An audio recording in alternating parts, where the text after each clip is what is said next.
as supplies dwindle to the Ukrainians, it puts real lift in the Russian armed forces. So they're moving forward.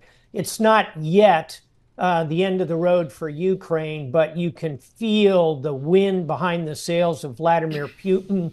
And by the way, it's all connected to his arrogance, his impunity in killing Alexander Navalny over the last few days. All of this is giving real lift on the battlefield to the Russians. We better get this military aid to the Ukrainians, or we're going to see more losses, and the hole that's being dug will be much harder to get out of. Admiral, I think most students of history take away that, boy, the Russian people, the Russian army can take untold amounts of pain and time. Is there any sense that Russia will bend here at all, other than, I guess, a superior military? I think it's going to require continued significant aid from the West. And yes, Russians can take a lot of pain. Go back and read One Day in the Life of Ivan Denisovich by the Nobel laureate Alexander Solzhenitsyn. It's about someone in a gulag. These are tough people, and Putin is a tough, long-range player. But his soldiers are dying in the hundreds of thousands. Hundreds of thousands of young men have departed the country, Russia, to avoid the draft. Long term, it's not a good hand of cards. We just need to keep our foot on the accelerator.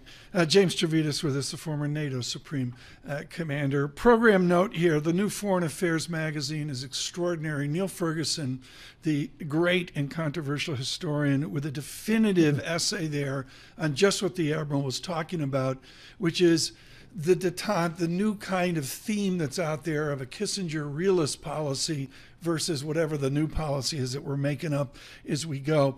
I want to go to our conversation, Admiral, on Bloomberg Surveillance moments ago with a member of the Biden administration. And John Farrell asked the money question. What about India? I have hockey stick charts of exports from Kazakhstan and India into Russia.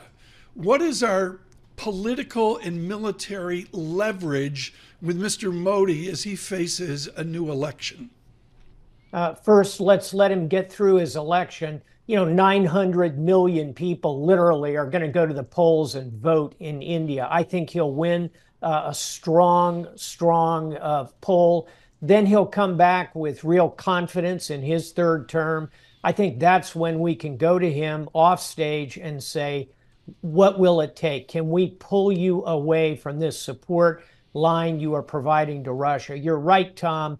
India is the key. China is going to continue to support Putin. India is the swing vote here. We need to focus on them. I'm going to go there, folks. We're going to rip up the script here with James Stavridis. Ramachandra Guha, who's the definitive Gandhi biographer, has a blistering essay here begging the United States to impart its policy over to India as they actually become somewhat dominant with a struggling China.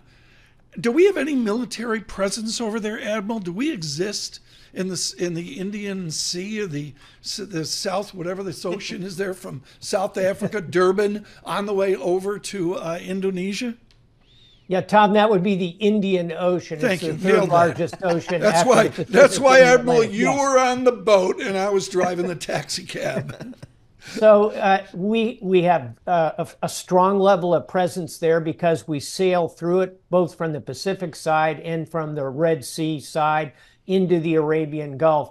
We could do a lot more militarily with the Indians, and the Indian military, I assure you, would like to come more into focus with the United States, buy more of our systems. For decades, they've been reliant on Russia. That's another piece of this. If we can insert U.S. military cooperation with our Indian colleagues, I think we would go a long way toward pulling India in our direction. Admiral, let's pivot slightly to the Middle East. Talk about another challenging situation there. What is your most up-to-date view of how this is playing out and is likely to play out over the coming weeks? Humanitarian crisis, most obviously, hostages on top of it. That is going to continue to fester for probably 2 to 3 more months while the Israelis fully consolidate control. they're trying to reduce collateral damage. They're succeeding somewhat in doing so. That frame is going to freeze in 2 to 3 months. Then a peacekeeping force will come in.